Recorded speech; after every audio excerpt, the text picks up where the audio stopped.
nak cari motor Ducati, ini dia Ducati Monster 821. So, motor ni manufacture dan register pada tahun 2018 dengan harga jualan RM29,800. Okay.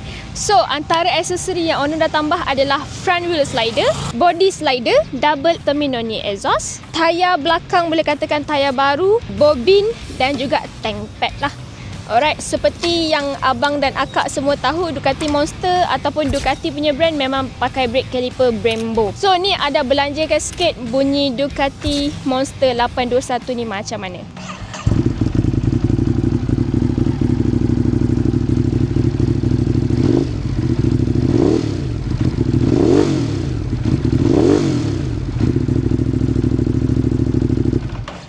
Okey, itu dia Ducati Monster 821 punya bunyi.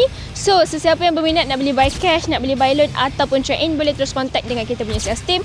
Nak tahu dari segi loan package pun boleh. Nanti kita akan insertkan sekali loan package. So, mana yang berminat boleh calling-calling, boleh roger-roger. Itu saja daripada saya, Ada Puncak Alam Motor World. You're right, we care. Kita jumpa lagi. Bye-bye.